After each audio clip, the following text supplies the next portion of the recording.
आइए आज इतिहास के एक ऐसे पन्ने को पलटते हैं जो हमारे सामने इतिहास का सबसे बड़ा क्या होता अगर वाला सवाल खड़ा करता है।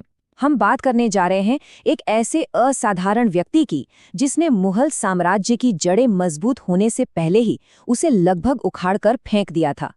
जरा सोचिए, एक ऐसा शेर जिसने एक के बाद एक लगातार 22 लड़ाइयां जीतीं, वो अंततः हार कैसे सकता है? ये सिर्फ एक सवाल नहीं है, बल्कि एक ऐसी दास्तान की शुरुआत है जिसने पूरे भारतीय उपमहाद्वीप का नक्शा ही बदल कर रख दिया। एक ऐसा योद्धा जिसकी आखिरी हार ने भारत का भविष्य हमेशा के लिए मुगलों के हाथों में सौंप दिया। 22 सुनने में शायद एक आम नंबर लगे, लेकिन इतिहास के पन्नों में ये कोई मामूली आंकड़ा नहीं है। ये बिना एक भी हार के लगातार जीते गए युद्धों का वो रिकॉर्ड है जिसने पूरे 350 सालों के लंबे अंतराल के बाद दिल्ली के सिंहासन पर एक बार फिर से एक नई उम्मीद जगाई थी। बिना हारे 22 युद्ध जीतना अपने आप में किसी चमत्कार से कम नहीं है।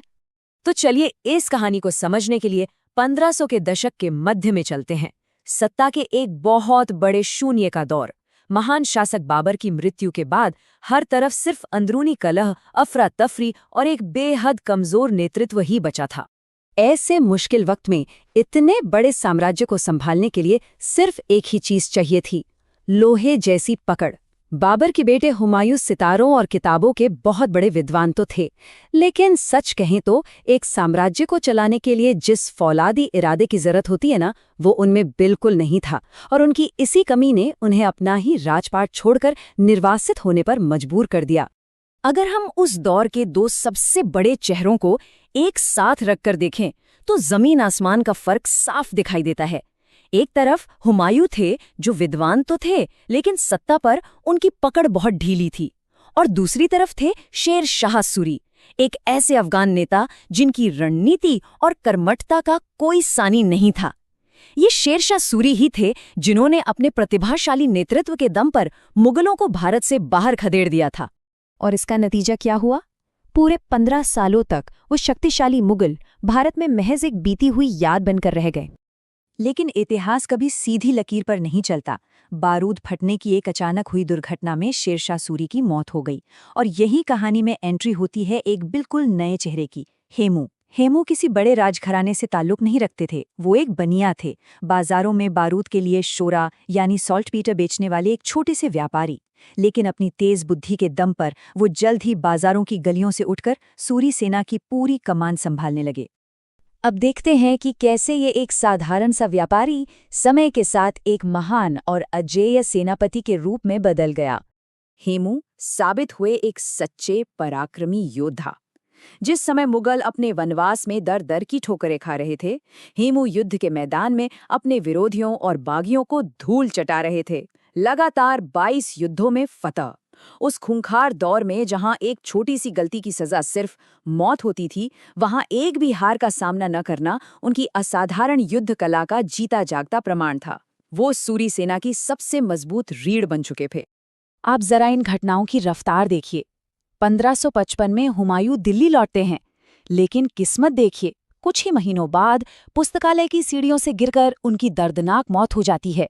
उनकी जगह गद्दी पर बैठता है महज 13 साल का एक लड़का, अकबर। इस पूरी अफरा तफरी ने हेमू को दिल्ली के सिंहासन पर अपना दावा ठोकने का एक बेहतरीन मौका दे दिया और उन्होंने बिना एक भी पल गवाए तुरंत आगरा और दिल्ली की तरफ कूच कर दिया। यहाँ से शुरू होता है दिल्ली पर कब्जे का वो दिलचस्प अध्याय। हेमू की सेना की तूफानी रफ्तार ने मुगलों को पूरी तरह से सुन्न कर दिया।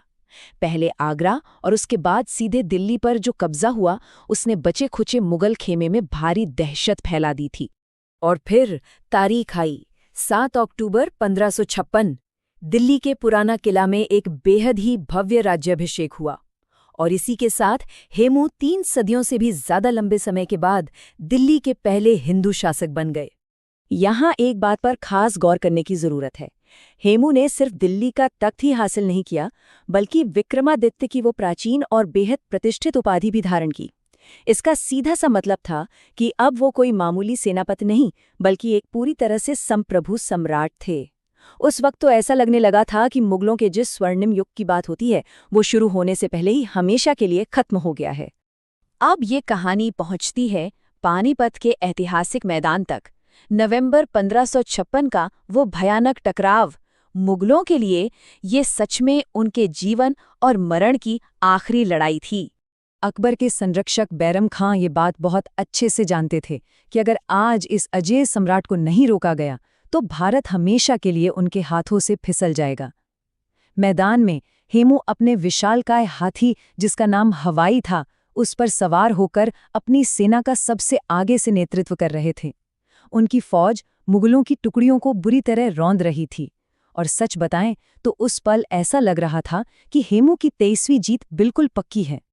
लेकिन इतिहास हमेशा एक सीधी रेखा में नहीं चलता।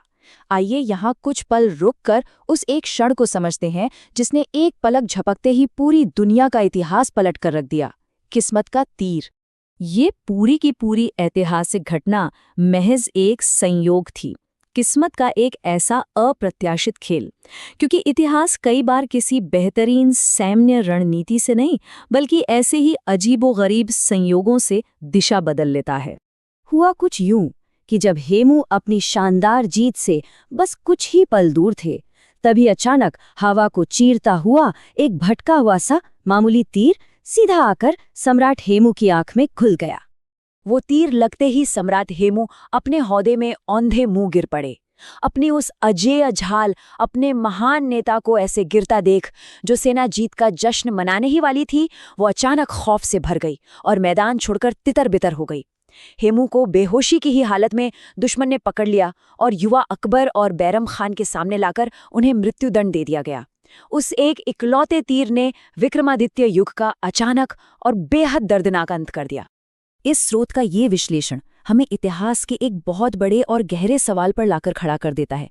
युद्ध में ताकत और बहादुरी अपनी जगह है, लेकिन कभी-कभी किस्मत का एक छोटा सा पड़ला कितना भारी पड़ जाता है।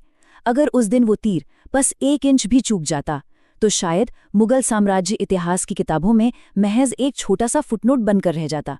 क्या कभी सोचा है कि अगर हेमू उस दिन जीत जाते तो आज का भारत कैसा दिखता? क्या आज ताजमहल या लाल किले जैसी इमारतें मौजूद होती? ये इतिहास का एक ऐसा रहस्य है जिसका सटीक जवाब कभी किसी को नहीं मिलेगा, लेकिन इस सवाल की गूंज हमेशा बनी रहेगी। इस ऐतिहासिक स्रोत के विश्लेषण में साथ जुड़ने के लिए बहुत बहुत धन्यवाद।